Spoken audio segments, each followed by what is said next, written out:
Alright, hi again. This is video 2 for this section, so bold.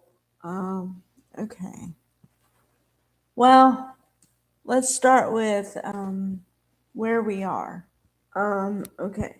So, Rich has found out, along with everybody, that Rich and Eric are going to do two separate lines, and they're now going to compete with each other. Okay? So the fallout from that is everybody was a little to mildly concerned about Rich's reaction to RJ working with Eric instead of him. Okay, so he says, "Oh son, I have one thing to say to you. I'm so happy." And then there's a pause. Okay. But he says, "I'm so happy you're a designer and welcome to Forrester." That's what he said. And then we see Eric and Donna and Eric together.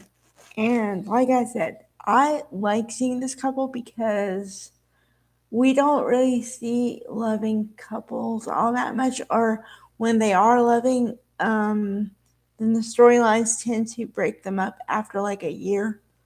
So it's nice to see a loving couple.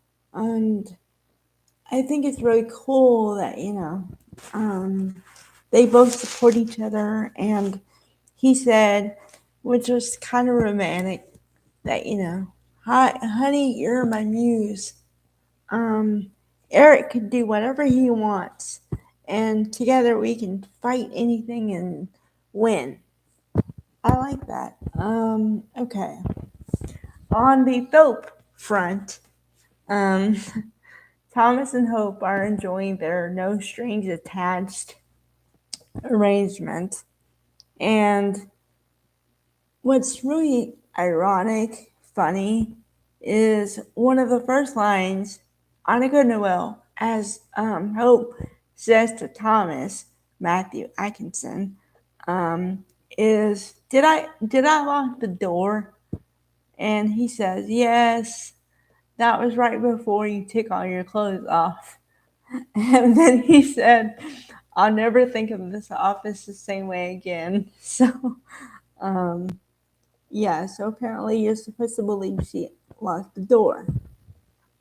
But at some point, after their fun, I don't know if somebody unlocked the door or they didn't lock it, but Brooke comes in, and luckily they have clothes on, but they're kissing and stuff. So Brooke says, "Hope, what are you doing?" Again, like that. And, well, not the again part, but, "Hope, what are you doing?" Um, so she says, "What?" And like she's shocked, kind of shocked, turned around and just parts from Thomas and says, "What are you talking about?" And then she says, "Well, what's going on here? It looks like you were doing something else. And are you really okay with this, Thomas?" Like she's worried about Thomas. And, but Hope stands up for herself, which I really like, and says, "Mom, we have an understanding and I've set boundaries." So, yeah.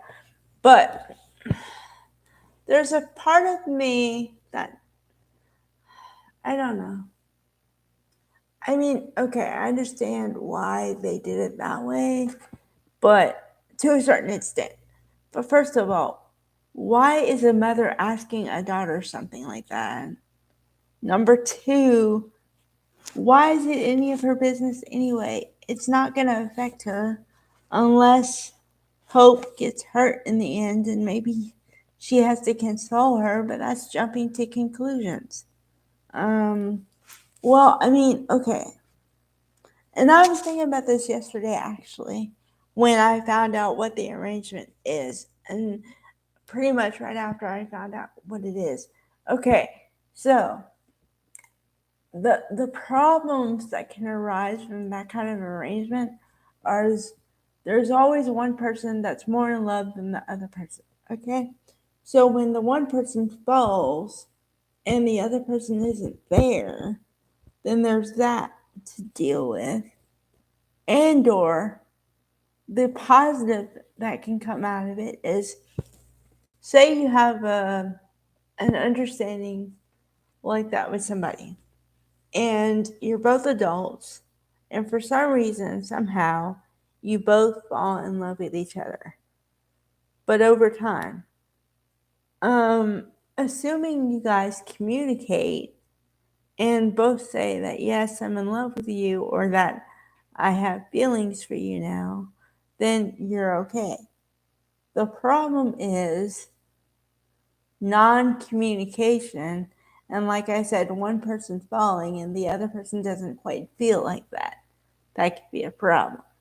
But let's not jump to any conclusions yet, because, I mean, they're both adults and they're both figuring it out. So what's the big deal? And anyway, it's fun and you need a little spice in the daytime. So I'm all for it. Um, okay, let's see what else. Oh, the greatest moment today happened at like almost the end, because, you know, for the second time, RJ says, "Are you sure you're okay with this?" And Rich says, "Hey, I just wanted you to be happy, and I'm very proud of you, son." And like you can tell, all the stuff he's saying is very heartfelt, and it breaks RJ down. And like visibly, you can see Joshua Hoffman crying. And then what's cool, or what's kind of like touching or whatever, is the fact that you can also tell that Torsten K is crying a little bit too, or at least his eyes are watered. You know what I mean?